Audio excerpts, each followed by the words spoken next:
আল্লাহ বলছেন ওমা উতিতুম মিনাল ইলমি ইল্লা কালিলা। ও মানুষ, তোমাদের মগজে যে জ্ঞান, যে জ্ঞানের মাধ্যম দিয়ে প্রযুক্তির যুগের বিজ্ঞানীদের মাধ্যম দিয়ে হাজারো যন্ত্র মেশিন বানিয়ে তোমাদের মুখে হাসি ফুটিয়ে দিয়েছে। আগে চাষা সুতো পাকাতো, সুতো পাখি নিয়ে মানে সেই কিসে সুতো পাকাতে এইভাবে ঘষে ঘষে টাকু, অনেকদিন আগের কথা তো আমার মনে নেই, তা জিজ্ঞাসা করে নিলাম। এই টাকুরি সুতো আগে পাকে নিত, নিয়ে টাকুরি আবার মানে জড়িয়ে নিত, নিয়ে আবার নতুন সুতো 5-7 খেয়ে ওগুলো আবার নিয়ে আবার একটু পাক দিত, এইভাবে ঘষে আবার সুতো যেই ভালো পাক হয়ে যেত আবার টাকুরে গটিয়ে নিত। তারপরে এইবার জাল বুনতো, খচ্চির ভিতরে সুতো পুড়িয়ে খোসা খস গিরো টানত। ঠিক কি না? বিজ্ঞান এখন সরাসরি জাল বুনে দিচ্ছে, টাকুরি আর সুতো পাকাতে হবে না, খচ্চি দিয়ে আর জালের ফাঁস গিরে দিতে হবে না। এই বানিয়েছে না বানায়নি বিজ্ঞান? বানিয়েছ তো নাকি?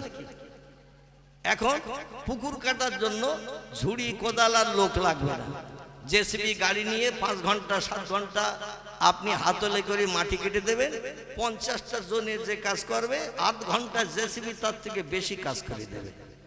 আমার তো মনে মনে ধারণা হচ্ছে আগামীতে ঝুড়িও আর বাজারে বিক্রি হবে না, আর কোদালও আর বিক্রি হবে না, কারণ ঝুড়ি কোদালের কাজ সব জেসিবি মেশিনই করে যাচ্ছে। ঠিক বলছে না ভুল বলছে? পরে আর লাগবে না, বলে কি দরকার ও গা ঘামাঘামি করার কথা, রৌদ্রে পড়ার কি দরকার, একটু জেসিবি মেশিন লাগিয়ে দেবো, তখন 2 দিনে পুকুর কাটা হয়ে যাবে।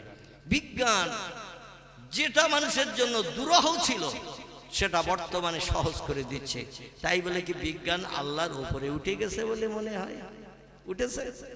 আল্লাহ বলছেন তোমাদের মগজের জ্ঞান হলো একটুখানি জ্ঞান। ওমা উতিতুম মিনাল ইলমি ইল্লা কালিলা। আমি আল্লাহ পাক তোমাদের মগজে যে জ্ঞান, এই জ্ঞান আমি একটু দিয়েছি, সামান্যতম একটুখানি। ইল্লা কালিলা, সামান্য একটুখানি জ্ঞান তোমাদের মগজে দিয়েছি, তাই নিয়ে তোমরা ভাঙিয়ে চড়িয়ে রিসার্চ করে গবেষণা করে হাজারো যন্ত্র মেশিন বানিয়েছ। আমি আল্লাহ হলাম অসীম জ্ঞান রাশির মালিক। তোমাদের জ্ঞান হলো সসীম সীমিত জ্ঞান। সীমিত জ্ঞান নিয়ে আমার সঙ্গে পাল্লা দিতে এসো না, ভবিষ্যতে চিন্তা করতে করতে পাগল হয়ে মারা যাবে। জোরে বলুন একটু সুবহানাল্লাহ। আল্লাহ বলছেন ও বিজ্ঞান প্রযুক্তির দল, আমার আসমানি কিতাব কোরআন যখন পৃথিবীতে পাঠাই নাই, মানুষ কোরআন যখন রিসার্চ করতে জানতো না, কোরআন নিয়ে যখন পড়তে জানতো না, তখন বিজ্ঞানীরা কিছুই বানাতে পারে নাই।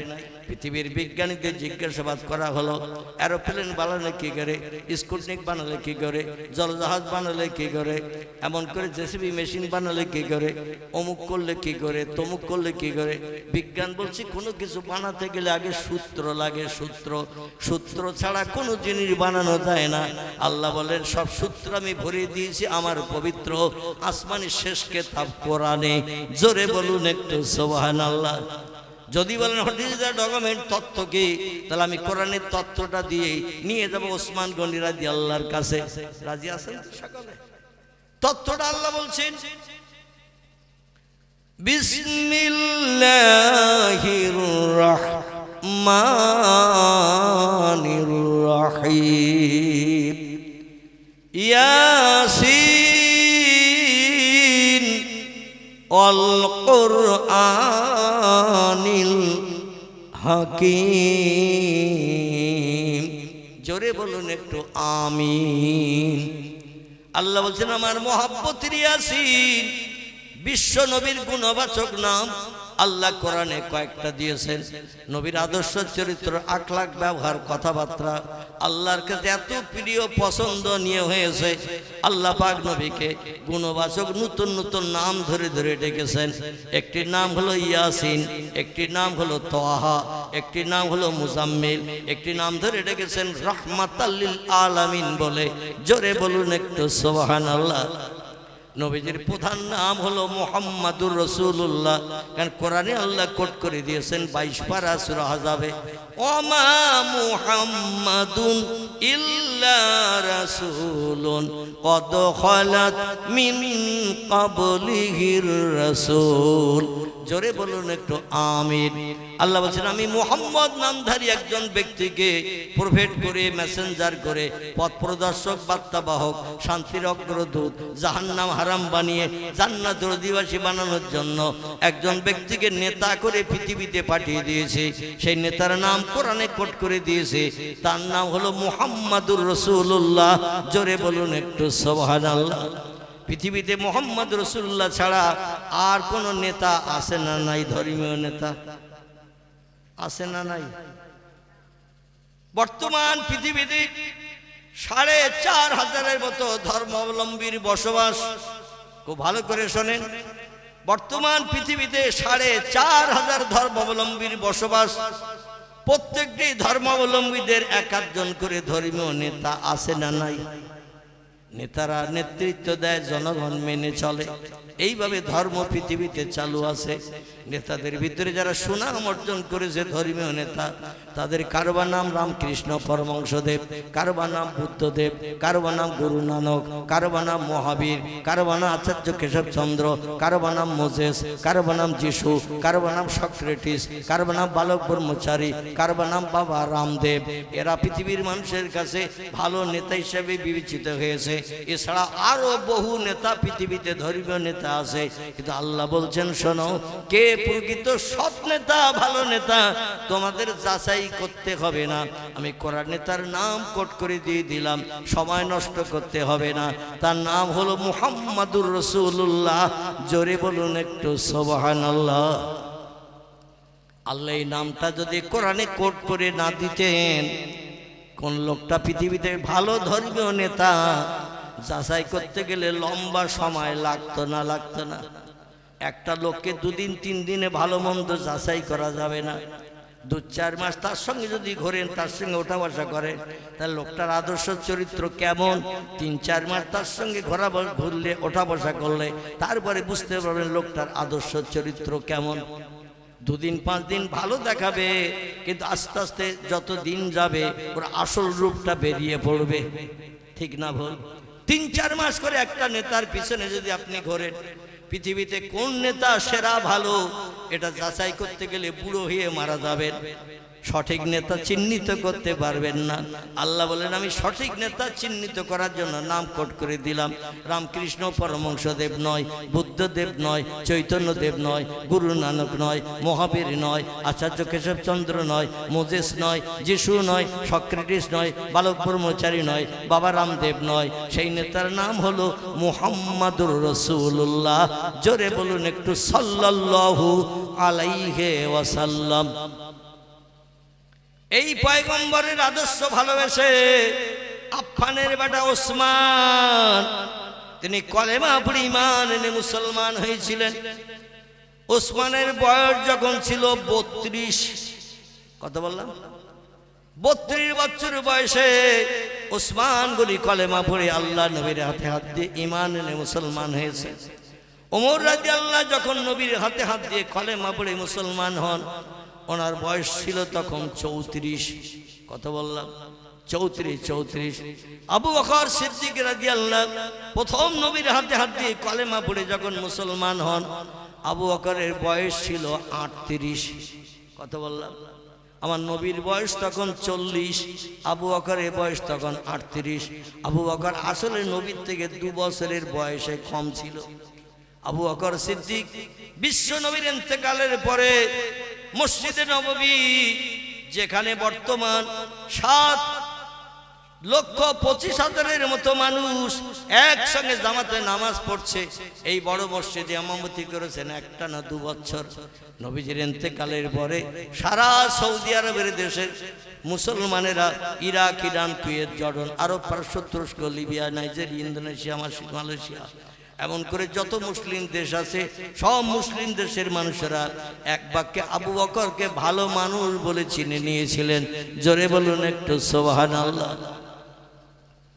নবী ভবিষ্যৎবাণী করেছিলেন জিন্দাবাস্তায়, ওয়ান সাবিনাতা ওয়ালা সামিতু রাসূলুল্লাহ সাল্লাল্লাহু আলাইহি ওয়াসাল্লাম ইয়াকুলু খিলাফাতা সালাসুনা সানাতান সুম্মা ইয়াকুনু মুলকান আমসিক খিলাফাতা আবি বকরিন সানাতাইনে ওমারা আশারাতা ওসমানা ইসনাতা আশারাতা ও আলিয়ান সাত্তাতা রাওয়াহু আবু দাউদা ওয়া তিরমিজি। আল্লাহ নবী বললেন, শোনো, আমার ইন্তেকালের পরে আমার হাতে গড়া বানানো এই মদিনার রাজসিংহাসন মুসলিমদের সুখ দুঃখের ভাগিদার বানার জন্য এই মদিনায় যেখানে রাজসিংহাসন বানিয়েছে, আমার ইন্তেকালের পরে রাজসিংহাসনে ভালো নেতা হিসাবে রাজত্ব চালিয়ে জনগণের মুখে হাসি ফুটাবে একজন ব্যক্তি, তার নাম হবে আবু বকর। আবু বকরের রাজত্ব আমল থাকবে মাত্র 2 বছর। ক বছর? 2 বছর। নবী ভবিষ্যৎবাণী করছেন জিন্দাবস্থায় আবু বকর ইন্তেকাল করবেন বৃদ্ধ মানুষ হওয়ার কারণে। সমস্ত মদিনার মুসলমানের আবু বকরকে কবরে দাফন করে নিয়ে রাজসিংহাসনে কে বসবে, এই চিন্তা ভাবনা নিয়ে জনমত তৈরি করবে। সব মুসলমানের ইমানদাররা এক জায়গায় এক বাক্যে বলবে, আবু বকরের পরে যদি রাজসিংহাসনে বসার মতো কোনো ব্যক্তি থাকে, তিনি হলেন খত্তবের বেটা, নাম হলো তার ওমর। কি নাম? ওমর। রাসূল বলছেন, আমার পরে যদি কোনো ব্যক্তি পৃথিবীতে নবী হওয়ার যোগ্যতা অর্জন করত, নবী হওয়ার সুযোগ পেত, লাউকানা ওমরা, আমার পরে নবী হওয়ার মর্যাদা পেত হযরতে ওমর। কিন্তু আল্লাহ পাক আমাকে দিয়ে নবীর খাতা শেষ করে দিয়েছেন। ওমর নবী হওয়ার যোগ্য হওয়া সত্ত্বেও সে নবী হতে পারবে না। এই কারণে মুসলমানরা আবু বকরের ইন্তেকালের পরে ওমরকে রাজসিংহাসনে বসিয়ে দিয়েছিলেন। ওমর আশারাতা, আল্লাহ নবী ওমর মদিনার রাজসিংহাসনে বসে জনগণের মুখে হাসি ফুটাবেন একটানা 10 বছর। ক বছর? 10 বছর। আল্লাহ নবী বললেন, ওমর শহীদ হয়ে যাবে। মুনাফিক মার্কা মুসলমানেরা ওমরের ভালো রাজত্ব পরিচালনা পছন্দ করবে না, ওমরকে শহীদ করবে, ঘরের ভিতরে নয়, রাস্তায় নয়।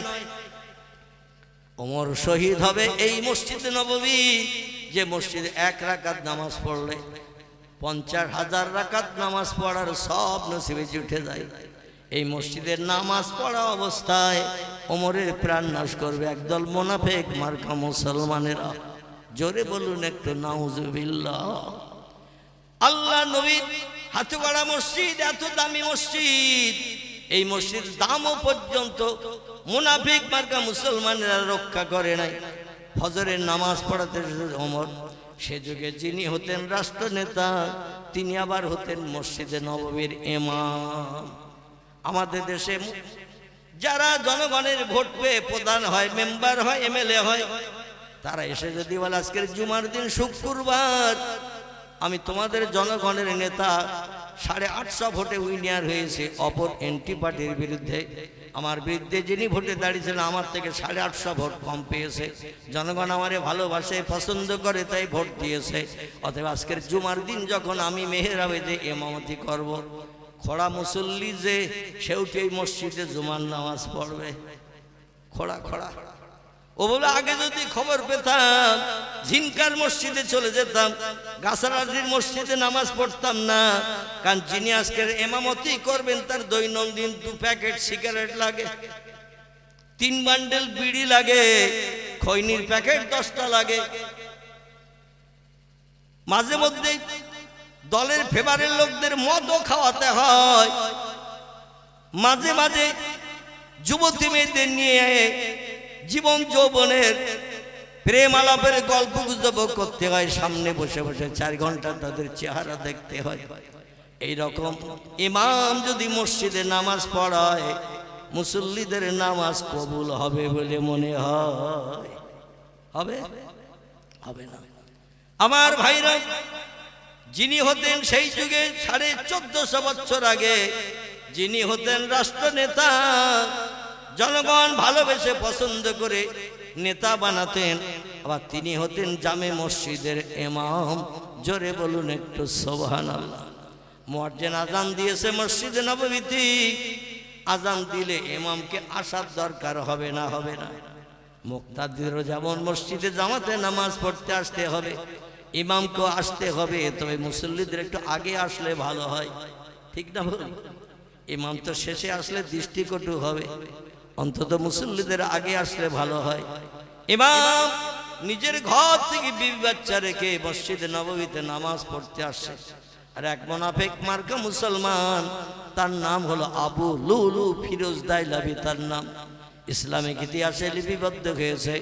জামার ভিতরে তরবারি লুকিয়ে নিয়ে মসজিদে নববীর প্রথম কাতারে এসে বসে গেছে ইমাম সাহেবের পিছনে, যেখানে মুয়াজ্জিন দাঁড়িয়ে একামত দেয়, আল্লাহু আকবার আল্লাহু আকবার, আশহাদু আল্লা ইলাহা ইল্লাল্লাহ, এভাবে হাইয়া আলাস সালাহ হাইয়া আলাল ফালাহ। মুয়াজ্জিন বলে না, কাদ কামাতিস সালাহ কাদ কামাতিস সালাহ, আল্লাহু আকবার আল্লাহু আকবার, লা ইলাহা ইল্লাল্লাহ। এটাই যখন বলে মুসল্লিরা সব উঠে দাঁড়াই যায় কিনা? মুয়াজ্জিন যখন একামত দেয় মুসল্লিরা উঠে দাঁড়ায় না, বসে থাকে, উঠে দাঁড়িয়ে যায়। ইমামও তখন হাইয়া আলাস সালাহ হাইয়া আলাল ফালাহ যখন বলে, ইমাম সাহেব উঠে দাঁড়িয়ে যায় মেহরাবে। আর ওই লোকটি ওমরের প্রাণনাশ করবে, সামনাসামনি রাস্তায় প্রাণনাশ করা যাবে না, মোকাবেলা করে প্রাণনাশ করা যাবে না। ওমর হলো বড় বীর যোদ্ধা, দুর্জয়কে পরাজয় করে, ভয় বলতে তার হৃদয়ে কিছু নাই। সামনাসামনি লড়াই করে ওমরের প্রাণনাশ করা যাবে না, তাই যুক্তি বুদ্ধি খাটিয়ে ওমর যখন মসজিদে নববীতে ইমামতি করবে, ওই সময় ওমরের কল্লাটা দ্বিখণ্ডিত করে দেব। লোকটার নাম আবু লুলু ফিরোজ দাইলাবি।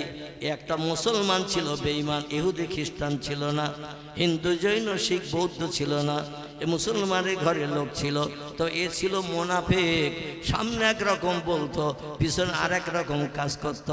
এই লোকটা জামার ভিতরে তরবারি নিয়ে ইমামের প্রাণনাশ করবে নামাজি হালাতে, তাই ইমামের পিছনের কাতারে এসে বসে গেছে।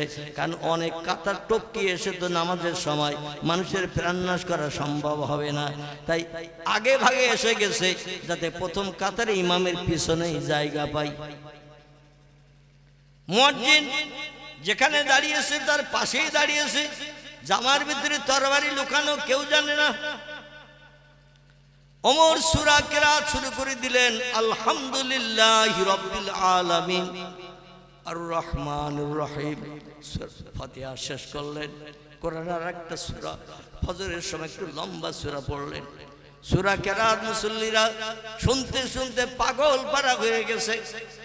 অধিকাংশ নবী সাহাবীদের মুখে শোনা, নবী সাহাবীরা বর্ণনা করেছেন, ওমর যখন নামাজে দাঁড়িয়ে কিরাত পাঠ করতেন, মনে হতো আল্লাহর আসমানে ওহী পৃথিবীতে বর্ষণ হচ্ছে। একটু জোরে বলুন।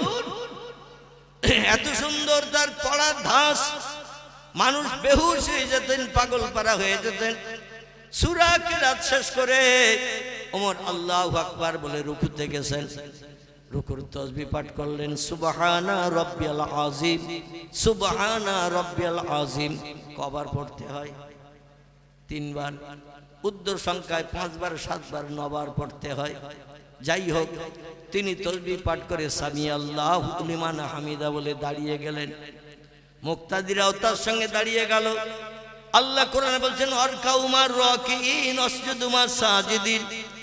ইমাম যখন রুকু করবে ইমামের দিকে তোমরাও রুকুতে যাও, ইমাম যখন সিজদায় যাবে তোমরা ইমামের দিকে সিজদায় যাও, ইমাম যখন ডাইনে বামে সালাম ফিরাবে ইমামের দিকে তোমরাও সালাম ফিরিয়ে দাও।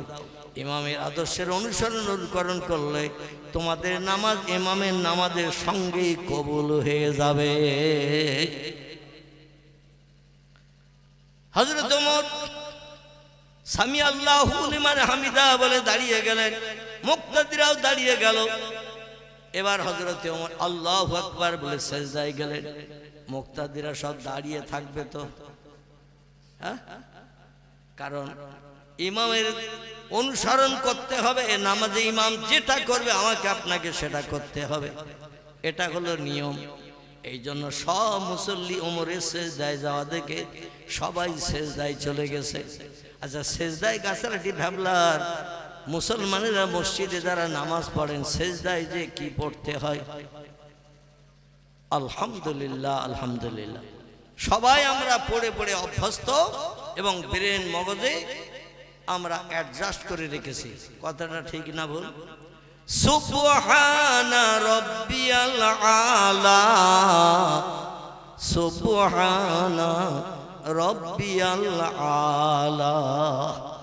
তসবিহটি হলো আরবি ভাষা। কি ভাষা বললাম? এই যে সুবহানা রব্বিয়াল আলা, এই শব্দটা হলো আরবি ভাষার শব্দ। আচ্ছা, এর বাংলা অর্থ কেউ বলতে পারবেন? বাংলা মানে কি? না পারলে আমি আসি। পারবেন এর বাংলা অর্থটা কি? তাহলে আমি বলে দেই। সুবহান শব্দের অর্থ হলো যার নামের পবিত্রতা প্রকাশ করছি তিনি হলেন চির পবিত্র। তিনি খান না, ঘুমান না, পেশাব করেন না, পায়খানা করেন না, তার স্বামী স্ত্রীর মিলন নাই, রোগ বেমারি হয় না, দেহ ফ্র্যাকচার হয় না। আমাদের কিছু কিছু কাজ করার কারণে দেহ নাপাক হয়ে যায়, ফ্র্যাকচার হয়ে যায়। স্বামী স্ত্রীর মিলন করলে গোসল ফরজ হয়ে যায়, বাইশরে গেলে অজু প্রয়োজন হয়, হয় না? হয় না? অজু করতে হয়। এমন করে যদি হঠাৎ করে বমি হয়ে যায় অজু করতে হয়। ঘুমিয়ে পড়ে উঠলে অজু নষ্ট হয়ে যায়, অজু করতে হয়। এমন করে কিছু কিছু কারণ আছে, এ কারণে অজু নষ্ট হয়ে যায়। আল্লাহ এমন একজন পবিত্র ব্যক্তি, জীবনে কোনদিন তার দেহ নাপাকি হয়নি এবং ভবিষ্যতও হবে না। সেই পবিত্র আল্লাহর নাম সেজদায় দিয়ে, কপালে ধুলা লাগিয়ে, নাকে খড় দিয়ে, নাক ঘাসানি দিয়ে, দুই চোখের পাশে দুটো হাত এইভাবে রেখে বাইরের দিকে নজর যাতে না যায়, আল্লাহর নামের প্রশংসা করছে, আল্লাহর নামের তসবিহ পড়ছে। আমার চোখ দুটো যেন কোনো দিকে না যায়, তাই হাত দিয়ে চোখ দুটো ঢেকে রাখা হয়। এবার পড়া হলো রব্বিয়াল আলা, ও মহান প্রভু পবিত্র আল্লাহ, তুমি হলে সব শক্তির ঊর্ধ্বে, তোমার উপরে ক্ষমতাবান আর কেউ নাই, শক্তিবান কেউ নাই, তুমি চির অক্ষয়, চির জীবন্ত। জোরে বলুন একটু সুবহানাল্লাহ। কোনোদিন তোমার মরণও হবে না, তাই তোমার নামের প্রশংসা করছি। কপালে ধুলা লাগিয়ে, নাকে খড় দিয়ে, নাক ঘাসানি দিয়ে এই তসবিহ যখন বান্দা পড়ে, তিরমিজি শরীফের হাদিস, আল্লাহর নবী সাল্লাল্লাহু আলাইহি সাল্লাম বলছেন, বান্দা যখন সিজদায় যেয়ে এই সুবহানা রব্বিয়াল আলা মাত্র দুটো বার পাঠ করে। কবার বললাম? বান্দা যখন সিজদায় যে এই তসবিহ মাত্র দুটি বার পাঠ করে, তিরমিজি শরীফের হাদিস, আল্লাহ খুশিতে এত বাগবাগ হয়ে যায়, আল্লাহ ডেকে বলে, যা রে বান্দা যা, আমি তোর সারা জীবনের গুনাহ মাফ করে বেগুনাহ বানিয়ে দিলাম। কবার পাঠ করলে? দুবার। দুবার। আচ্ছা, আমরা যখন সিজদায় যাই কবার পড়ি? এই তসবিহটা কবার পড়ি? কমপক্ষে 3 বার পড়ি। উর্ধ্ব সংখ্যায় 5 বার, 7 বার, 9 বার। ইমামতি যারা করে তারা একটু বেশি সময় ধরে পড়ে না? পড়ে না? কি একটু কথা বলেন? বেশি সময় ধরে ইমামেরা পড়ে না? পড়ে না? কারণ ইমাম উঠে গেলে তো মুক্তাদি আর কেউ সিজদায় থাকবে না। ইমাম সবাইকে নিয়ে একটু বেশি সময় ধরে পড়ে।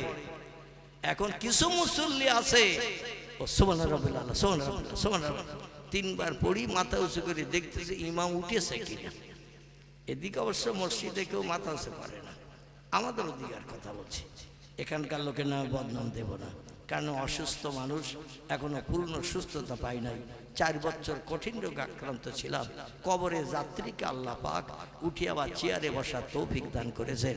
এই জন্য কোটি কোটি কোটি কোটি সুজো শুকরিয়া আমার প্রভুর নামে আমি করি যে আল্লাহ পাক কবরে যাত্রীকে আর চেয়ারে বসিয়ে কোরআন হাদিসের কিছু কথা বলার তৌফিক দান করেছেন। এই জন্য মরণের দিন পর্যন্ত সে আল্লাহকে আমি ভুলবো না, আপনারাও ভুলবেন না। রাজি আছেন তো নাকি? কি রাজি আছেন তো নাকি? সেই আল্লাহ পাক রব্বুল আলামিন, তার নামের আমরা প্রশংসা করি। নবী বললেন, 2 বার যদি কোনো ব্যক্তি এই তসবিহটা পাঠ করে, আল্লাহ এই তসবিহতে এত খুশি সন্তুষ্ট হয়ে যায়, ডেকে বলে, যা রে বান্দা যা, আমি তোর সারা জীবনের গুনাহ মাফ করে বেগুনাহ মাসুম বানিয়ে দিলাম। তোর ঠিকানা হবে আমার দয়ার জান্নাত। কিছু মুসল্লি আছে লোক দেখানো নামাজ পড়তে যায়, ইমাম সাহেব তসবিহ পড়ছে সুবহানা রব্বিয়াল আলা, ও তসবিহ হচ্ছে সুবহানা রব্বিয়াল, সুবহানা। 3 বার পরে মাথা উঁচু করেছে, ইমাম উঠেছে কিনা? দেখে ইমাম এখনো উঠেনি, আবার সেজদায় যায়, আবার সেজদায় যে 4-5 বার পড়েছে, ইমাম এখনো আল্লাহু আকবার বলে না। বলে আবার যে মাথা উঁচু করে দেখতেছে মেহরাবের দিকে, বলে ইমাম এখনো উঠেনি, এখনো সেজদায়। ও তখন মনে মনে ধারণা করে ইমাম সেজদায় যেয়ে মরিয়ে গেল নাকি।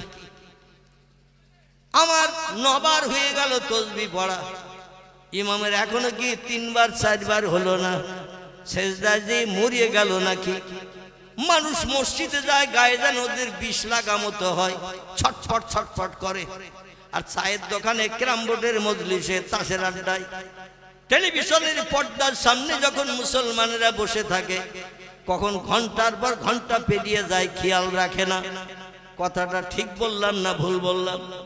বাড়ির বাচ্চারা মাঝে মাঝে আসে, তোর বাপের ডাক, রাত 11টা বেজে গেছে এখনো বাড়ি আসলো না, আর কত সময় বসে থাকবো খাওয়ার জন্য। সারাদিন কাজকর্ম করে করে দেহ ক্লান্ত হয়ে গেছে, রান্না বান্না সেই 9টার ভিতরে শেষ হয়ে গেছে, এখনো তোর বাবা বাড়ি আসে না কেন? যা মোড়ের মাথায় যা, চার দোকান আছে যেখানে, ওখানে যা। যেই দেখে এখন অধিকাংশ চায়ের দোকানে 4 কোনা বাক্স আছে না নাই? 4 কোনা বাক্স বুঝেন তো নাকি? টেলিভিশন, টেলিভিশন, ঘরের টেলিভিশন এখন আউট হয়ে গেছে। কিছু দিন আগে অধিকাংশ ঘরে এই 4 কোনা বাক্স টেলিভিশন রাখা হতো, শেষ ওই অনুষ্ঠান, খবরাখবর, এটা ওঠা, নায়ক নায়িকারে দেখার জন্য। বর্তমান প্রযুক্তির যুগে টেলিভিশন এখন আউট হয়ে গেছে ঘর থেকে। কারণ ঘরে যে আগে টেলিভিশন দেখতে হতো, মানুষের ফটো টটো দেখতে হতো, এখন টেলিভিশন পকেটে পকেটে ঘুরতেছে। ঠিক বললাম না ভুল বললাম? অধিকাংশ ব্যক্তির কাছে এখন টাচ মোবাইল, ঠিক এতটা লম্বা টাচ মোবাইল।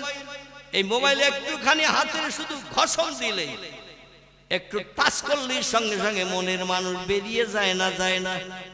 যে কোনো ছায়াছবির অনুষ্ঠান দেখতে চাইলে শুধু একটু এদিক ওদিক ঘষাঘষি করলেই কাজ মিটে যায়। আর রাস্তাঘাটে, পথে হাটে, মাঠে, বাজারে মনের শখ মিটানোর জন্য টাচ মোবাইলটাই হলো এনাফ, যথেষ্ট। যার কারণে বাড়ির ওই 4 কোনা বাক্স এখন আউট হয়ে গেছে। অধিকাংশ মেয়েরা, বাচ্চারা, ছেলেরা, বাচ্চাদের এখন কিছু খাওয়াতে গেলে আগে মোবাইল চালু করে দিতে হচ্ছে। মোবাইল চালু না করলে বাচ্চারা এখন খাবার খাচ্ছে না। কি সর্বনেশ যুগ তৈরি হয়ে গেছে। আল্লাহ নবী সাল্লাল্লাহু আলাইহি ওয়াসাল্লাম জানিয়েছেন, ফটো দেখা হারাম, ফটো তৈরি করা হারাম, ঘরে ফটো রাখা হারাম। যে ঘরে ফটো রাখা হয় ক্যালেন্ডার, পিকচারে, টেলিভিশনের পর্দায়, ওই ঘরে আল্লাহর রহমতের ফেরেশতা আসে না। ওই ঘরে কোনো নামাজ কালাম, তাসবিহ, তাহলিল, কোরআন তেলাওয়াত, জিকির আজকার মাহবুদের দরবারে কবুল হয় না। চিল্লায়ে বলুন একটু নাউজুবিল্লাহ।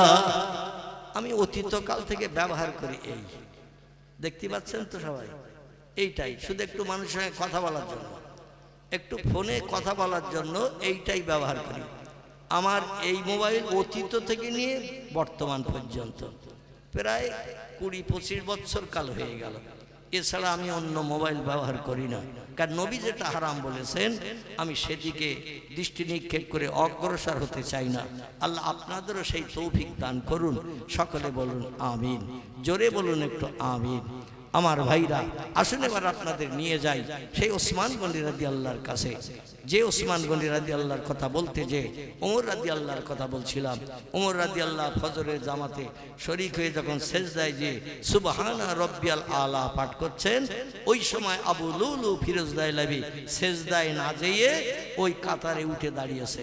জামার ভিতর থেকে শানিত তরবারি বার করে নিয়ে 2 ধাপ সামনে গিয়ে যে ওমরের গর্দানের কাছাকাছি যে এত জোরে এক কোপ মেরেছে, একে কোপে উপরের থেকে কাটতে কাটতে তলার হুলকুনি আর শ্বাসনালী, যেটা দিয়ে শ্বাস নিঃশ্বাস বয় আর যেটা দিয়ে খাবার খেলে পেটে যায়, এই 2টো ছাড়া বাকি রক, শিরা, হাড়, হাড্ডি সব কেটে গিয়েছিল এক কোপে। বোঝা গেল? ঘাড়ের দিক থেকে এমন একটা কোপ মেরে দিয়েছে যে কোপ মারার কারণে উপরের দিক থেকে, কারণ সেজদায় ছিল, সেজদায় থাকার কারণে পিছন দিক থেকে কোপ মেরেছে। একে কোপে গর্দানের শ্বাসনালী আর হুড়কুনি ছাড়া বাকি সব কেটে গেছে। ওমর রাদিয়াল্লাহু দেহ দিয়ে রক্ত যেন নদীর স্রোতের মতো বইতে শুরু করেছে। কাঁধে পড়ে গেলেন তিনি, সেজদা থেকে আর উঠতে পারলেন না। গোগোশোষ একটা আওয়াজ হচ্ছে শ্বাসনালী হুড়কুনি দিয়ে। মানুষ দেখে 5 বার 7 বার 10 বার সুবহান রব্বিয়াল আলা পড়লাম, সুবহান রব্বিয়াল আলা পড়লাম, কিন্তু ইমাম কেন ওঠে না? আর শব্দ হচ্ছে ইমামের দিক থেকে। মাথা উঁচু করে তাকিয়ে দেখে ওমর রাদিয়াল্লাহু কাঁধে পড়ে গেছে। রক্তের লুলিহান দ্বারা মসজিদে নববীতে ছুটতে শুরু করেছে। মানুষ সামনে পিছনে তাকিয়ে দেখে একজন ব্যক্তি তরবারিতে রক্তমাখা তরবারি নিয়ে এক একটা লাইনের ধাপ ডিঙিয়ে ডিঙিয়ে লাভ মেরে মেরে পেরিয়ে যাচ্ছেন। সামনের মানুষেরা বলল, খুঁজ খুঁজ হাজার রাজুল, ওই যে লোকটা পিছনের দিকে এমন করে ধাপ কেটে কেটে লাফিয়ে লাফিয়ে পালিয়ে যাচ্ছে, ওই লোকটারে তাড়াতাড়ি করে ধরো। পিছনে মুক্তাদি যারা ছিল মসজিদের ভিতরে, ওই লোকটারে পাজা করে ধরে ফেললো। ধরে ফেলার পরে ওমর রাদিয়াল্লাহু তখনও হায়াতে বেঁচে রয়েছেন, কার শ্বাস নিঃশ্বাস পড়ছে, হুড়কুনিটাও কাটেনি, যেটা দিয়ে খাবার পেটে যায়। এই দুটো বাকি, তো রক্ত বয়ে যাচ্ছে। ওমরের কাছে লোকটার নিয়ে আসা হলো, হুজুর আপনার প্রাণনাশ করেছে নামাজি হালাতে, যা অবস্থা আপনি তো বাঁচবেন না। এখনকার মতো প্রযুক্তি যুগের ট্রিটমেন্টও তখন ছিল না। তখন নামি দামি হসপিটাল, পিজি আরজিকর মেডিকেল আমাদের দেশে আছে না কলকাতায়, এরকম বড় হসপিটালও ছিল না। এই কারণে ওরা ধারণা করলো মারা তো অবশ্যই যাবে রক্ত শূন্য হয়ে গেলে। এখন যিনি তরবারি মেরেছেন তারে কি করব? উনি রাষ্ট্রনেতা, কি বলেন শুনি। ওমর রাদিয়াল্লাহকে জিজ্ঞাসাবাদ করা হলো, এই লোকটা আপনারে তরবারি মেরেছে হুজুর, আপনি তো বাঁচবেন না, ইন্তেকাল করবেন, কি করা যাবে আপনার এই প্রাণনাশ করা শত্রুকে? ওমর রাদিয়াল্লাহু বললেন, ওর একটা ভালো ঘরের ভিতরে রেখে দাও। কি বলেছেন? ভালো ঘরের ভিতরে রেখে দাও, ভালো মন্দ খাবার পরিবেশন করবে, ওই লোকটার সঙ্গে যেন কোনো দুর্ব্যবহার করবে না। আর আমি মারা গেলে মদিনায় তো হই হুল্লোড় পড়ে যাবে। আমারে যখন তোমরা গোসল করিয়ে কাফন পরিয়ে জমিনের তলায় দাফন করবে, দাফন কাজ শেষ হয়ে গেলে মদিনা যখন স্বাভাবিক হয়ে যাবে, ওই সময় লোকটারে ওই ঘর থেকে বার করে নিয়ে এসে জিজ্ঞাসাবাদ করবে, কি কারণে মদিনার রাষ্ট্রনেতা খলিফাতুল মুসলিমিন হযরত ওমরকে তরবারি দিয়ে নামাজি হালাতে কেন প্রাণনাশ করেছো, কেন তুমি আঘাত করেছো বলো। লোকটার তথ্য যদি শরীয়ত মোতাবেক হয়, বেকসুরে খালাস করে ছেড়ে দেবে, ওর গায়ে যেন একটা নখির আসর দেবে না। আর ইসলাম শরীয়তের আইনে লোকটা যদি অন্যায়ভাবে আমার প্রাণনাশ করে মুসলমানদের কাঁদিয়ে রেখে চলে যায়, শরীয়তে আইনে আল কতলু বিল কতল, কতলের বদলা হলো কতল। এই জন্য তার শরীয়তের আইন, কোরআনের ফয়সালা, ওরও প্রাণনাশ করি, আমার বিবি বাচ্চা যেমন বিধবা এতিম হয়ে যাবে আমি মারা যাওয়ার পর, ওরও বিবি বাচ্চাকে বিধবা এতিম বানিয়ে দেবে। এটা হলো শরীয়তের মাসআলা। জোরে বলুন একটু সুবহানাল্লাহ। ওমর রাদিয়াল্লাহু দাফন হবে, গোসল করানো হলো। খুব ভালো করে শোনেন, আমি শেষের দিকে নিয়ে যাচ্ছি। দাফন হয়ে হবে, গোসল হলো, কাফনের কাপড় পরানো হলো, খাটিয়ায় লাশ রাখা হলো। কোথায় দাফন করা যাবে এ নিয়ে মুসলমানদের ভিতরে দুটো দল তৈরি হয়েছে। কথা বললাম, দুটো দল তৈরি হয়েছে।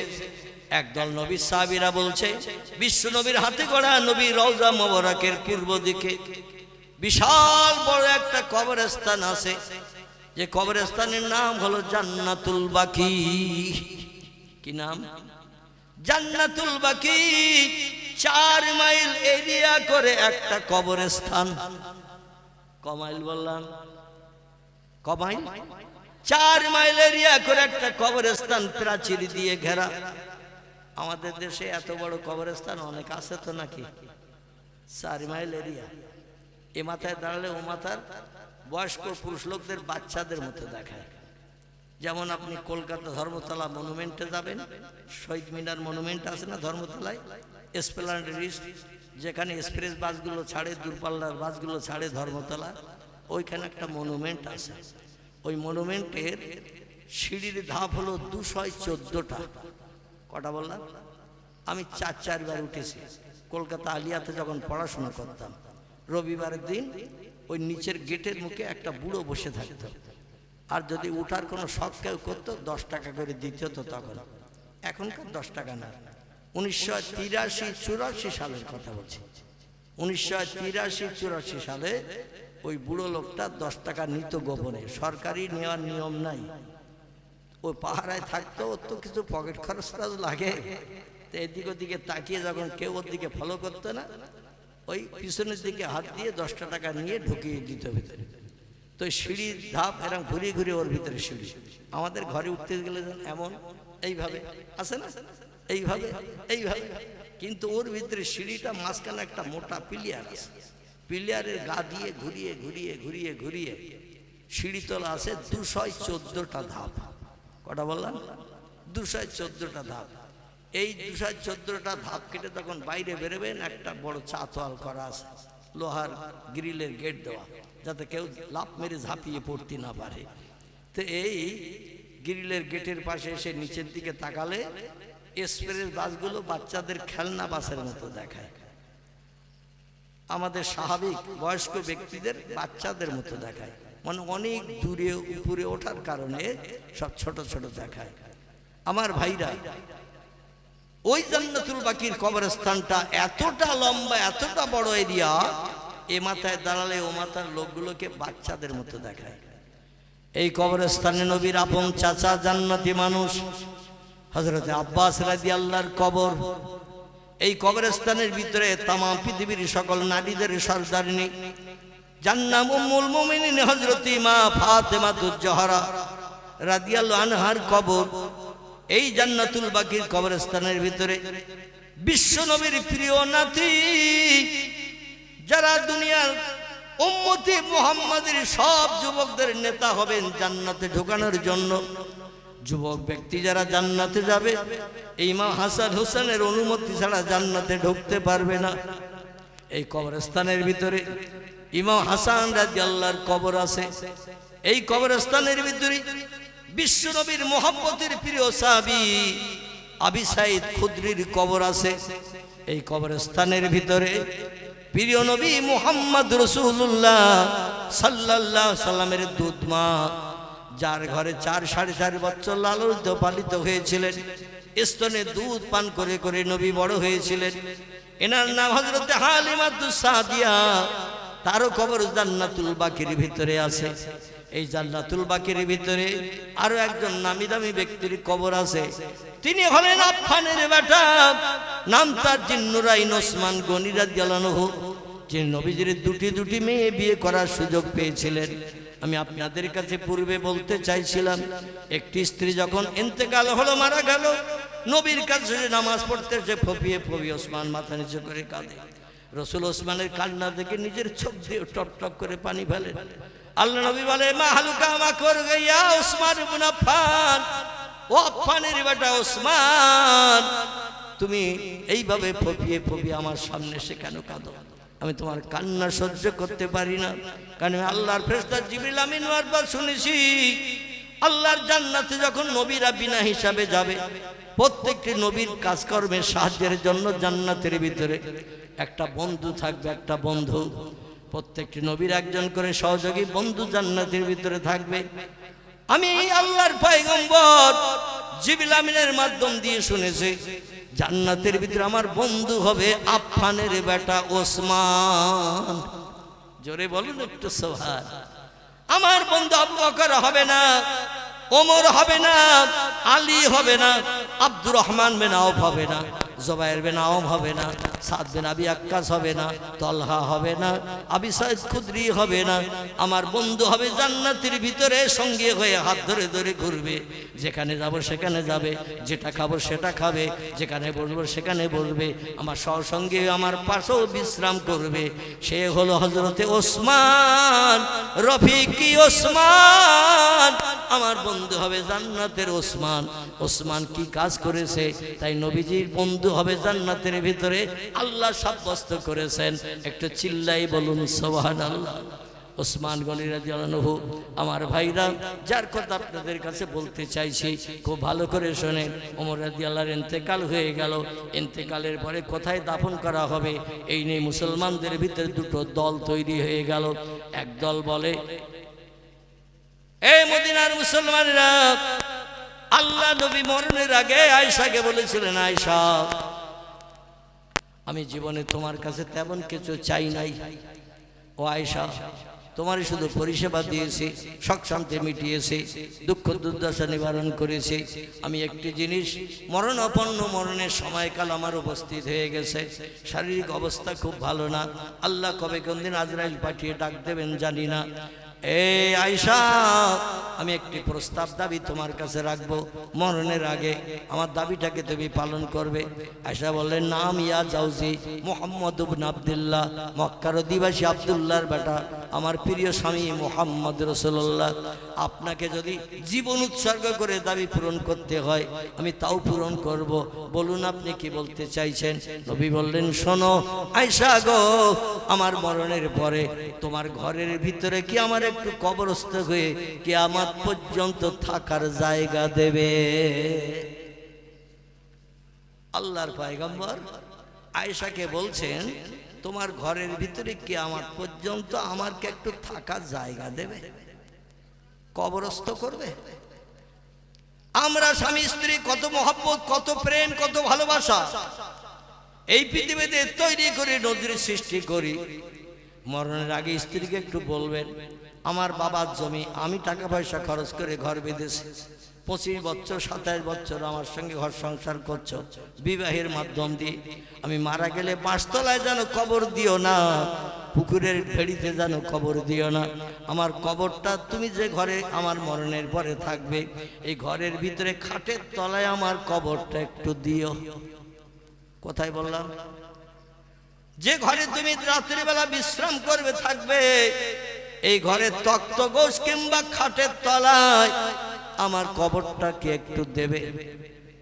আপনাদের গাছারাটির মেয়েরা অবশ্যই সবাই রাজি হয়ে যাবে মনে হয়, কিন্তু আমাদের নেওরা গ্রামের একটা মেয়েও রাজি হবে না, বলবে যেখানে কবরস্থান মরিয়ে যাও সেখানে দেব।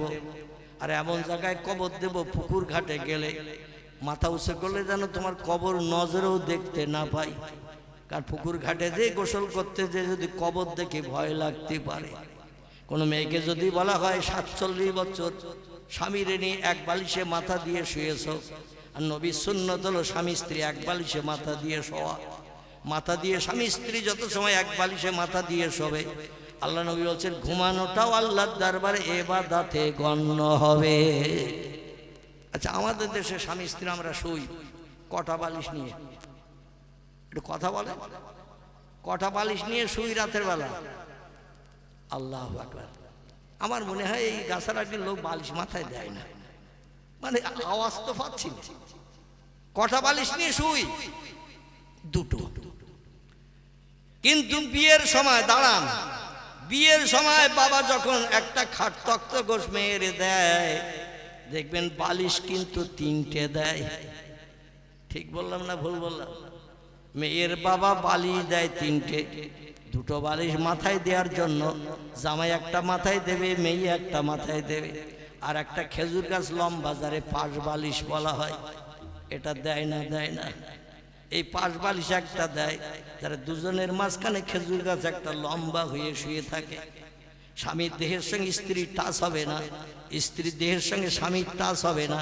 আমাদের দেশের মেয়ের বাবারা এই নিয়মটা চালু করে দিয়েছে, জামাই মেয়ের সঙ্গে যাতে গাঢ়তর সম্পর্ক মহব্বত ভালোবাসা তৈরি না হয়। আল্লাহ নবী মেয়ে বিয়ে দিলেন আর মাত্র একখানা বালিশ দিয়েছিলেন ফাতেমাতুজ জোহরাকে। জোরে বলুন সুবহানাল্লাহ। কটা? একখানা বালিশ।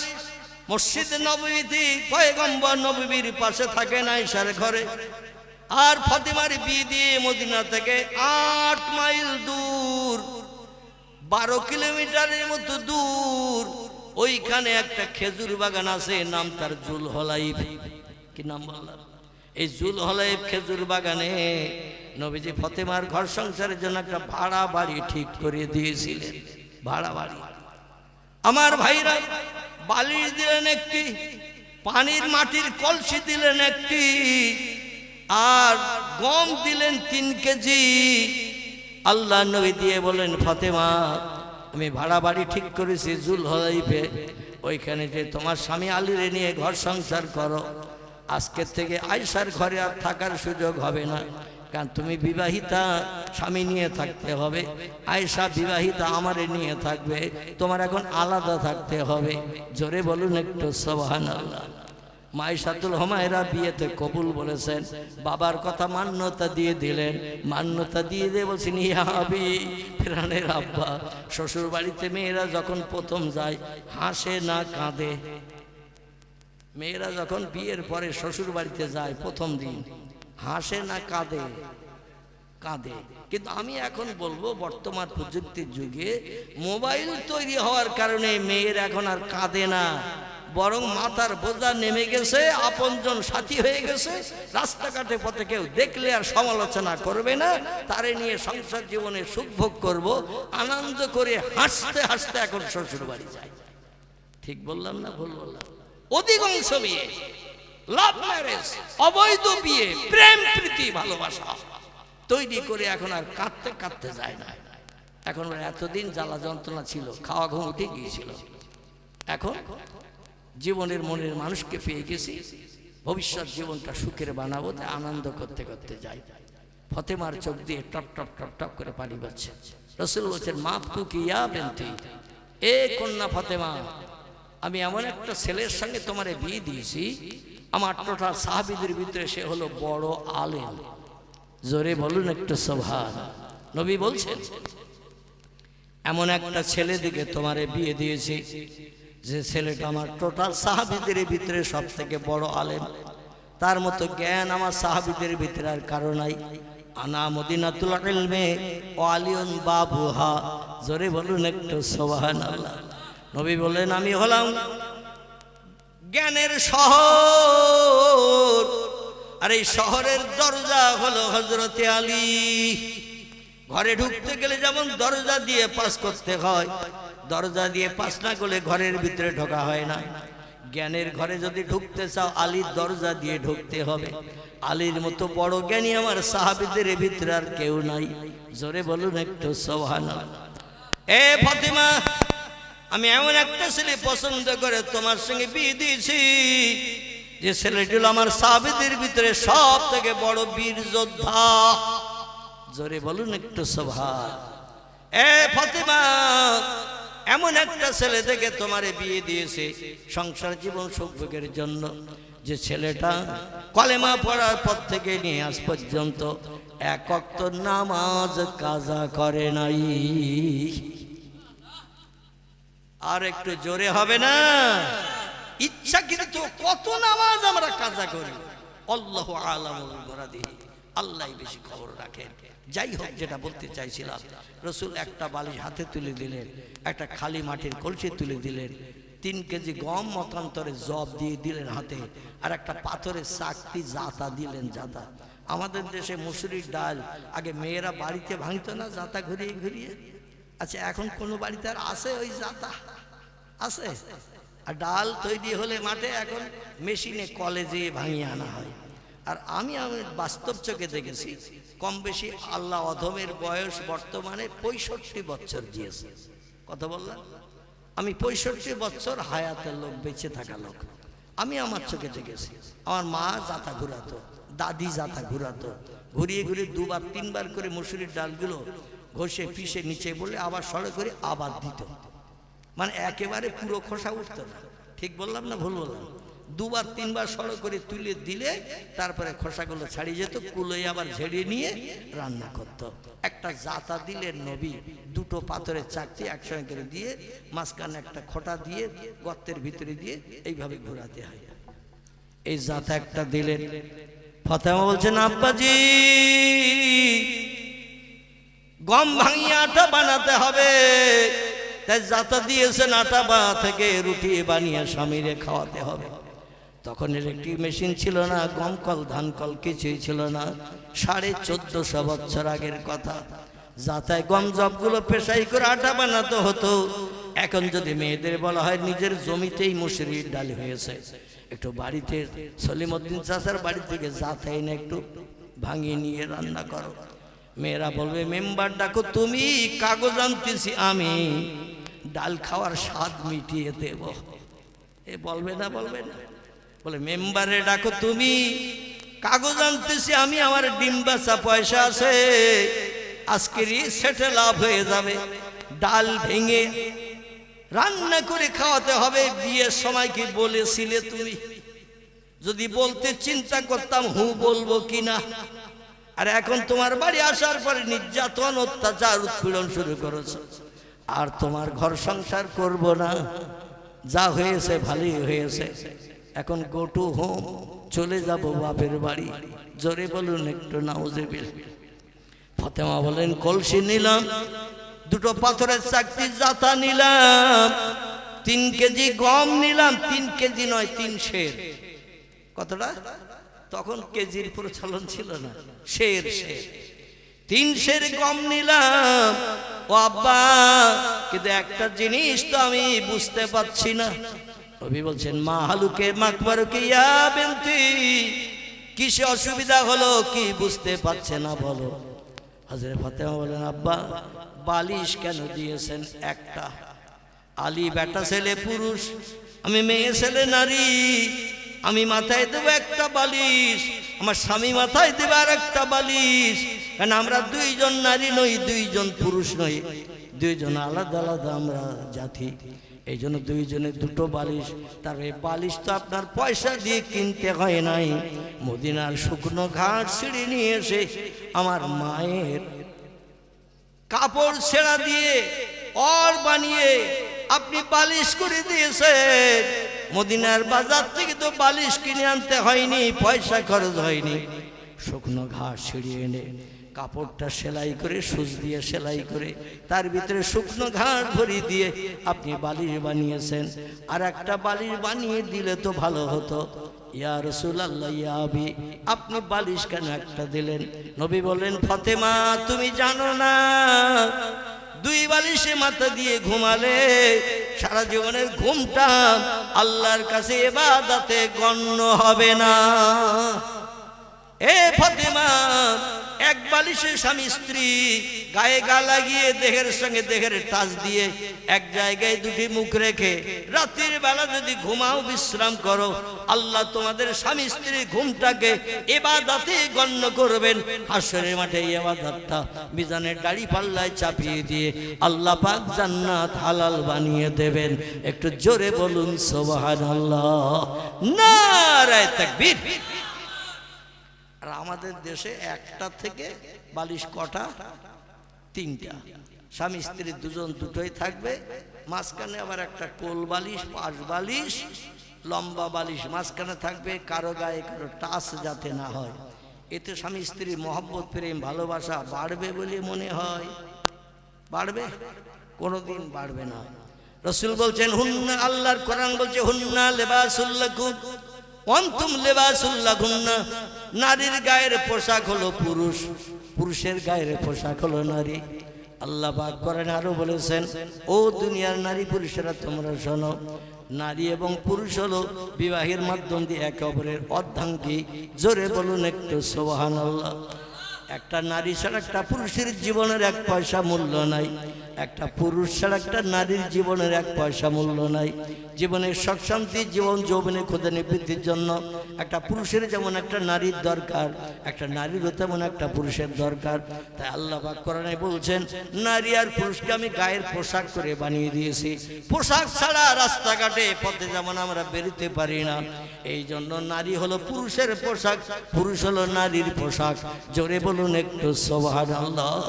সাহাবীদের ভিতরে আলোচনা হলো, আলোচনা হতে হতে হতে হতে হতে হতে কেউ বলছেন আল্লাহ নবী বলে গিয়েছিলেন আমার 2 পাশে 2 জন ব্যক্তিকে তোমরা কবরস্থ করবে। একজনের নাম আবু বকর সিদ্দিক, আরেকজনের নাম ওমর। ওমরকে জিজ্ঞাসাবাদ করা হলো আপনার জীবনের শেষ শখ কি, শেষ দাবি কি? মারা তো যাবেন দেখছি, আপনি আর বাঁচবেন না, যদি কোনো দাবি থাকে বলুন, পূরণ করব। ওমর বললেন আল্লাহ নবীর 1 পাশ আবু বকর সিদ্দিক দখল করে নিয়েছে, আমি এখন আর আর একটা পাশে নবীর কবর, রওজার পাশে, কবরের পাশে, নবীর দেহের আর একটা পাশে আমি কবরস্থ হতে চাই। এটা আল্লাহ নবী মা আয়েশাকে বলে দিয়ে গিয়েছিলেন, যদি ওমন আমার পাশে কবরস্থ হতে চাই অবশ্যই তোমার ঘরে ধারে কবরস্থ করিও। এই জন্য যদি মা আয়েশাতুল হুমায়রা রাজি হয় আমার কবরটা জান্নাতুল বাকিতে না দিয়ে আমাকে নবীর পাশে কবরস্থ করো। জোরে বলুন একটু সুবহানাল্লাহ, একটু জোরে বলুন সুবহানাল্লাহ। আমার ভাই, দেখতে দেখতে 2 ঘন্টা পেরিয়ে গেছে। মিলাদ কিয়াম, দোয়া, সব রেসারি বাকি। আপনারা কম বেশি অনেকে শুনেছেন আমি দীর্ঘ 4 বছর কঠিন রোগে আক্রান্ত ছিলাম। আল্লাহ পাক 3.5 বছর আমাকে কলকাতায় একদিন বাদ একদিন ডায়ালিসিস করিয়েছেন। একদিন বাদ একদিন এই নেওরাদিগিরি বাড়ির থেকে কলকাতা সেই মুকুন্দপুর, সেখানে ডায়ালিসিস করতে যেতে হয়েছে 3.5 বছর। তারপরে গত 2024 সালের 18 জানুয়ারি আমার কিডনি ট্রান্সপ্লান্ট। দেহে যে 2টো কিডনি আছে 2টি ড্যামেজ। সারা দিন রাত 24 ঘন্টায় 2 থেকে 3 ফোঁটা পেশাব হতো। পানি যা খেতাম সব দেহে জমে যেত। ডায়ালিসিসের মাধ্যম দিয়ে পানি বার করে 3.5 লিটার, 4 লিটার, 4 লিটার 200 পর্যন্ত পানি আমার দেহ থেকে একদিন বাদ একদিন বেরিয়েছে। এইভাবে ডায়ালিসিস করে করে একেবারে রুগ্ন, জীর্ণ, জরাজীর্ণ হয়ে গিয়েছিলাম। ওজন হয়ে গিয়েছিল ডায়ালিসিস করতে করতে 46 কেজি। কত বললাম? 46 কেজি। এখন এই যে বেটে কুটে হালকা চেহারা দেখছেন, আল্লাহ এখন ওজনটা ডায়ালিসিসের পরে করেছেন 59, 59.5 কেজি। কোথায় ছিল 46, এখন হয়েছে 59.5, 59 কেজি। মাঝে মধ্যে হাফ কেজি কম বেশি টেশি হয়। চেহারা হয়ে গিয়েছিল একেবারে কালো আচাঙার। আল্লাহ এখন একটু চেহারার পরিবর্তন ঘটিয়েছে। ডাক্তারি নির্দেশ 1.5 ঘন্টার বেশি যেন বক্তব্য রাখবে না। তবে আমাদের বাংলা একটা বাংলা প্রবাদ আছে, রাখে আল্লাহ মারে কে, মারে আল্লাহ, একটু জোরে বলে, রাখে কে। এই যে প্রবাদটা 100-র ভিতরে 100% সত্য।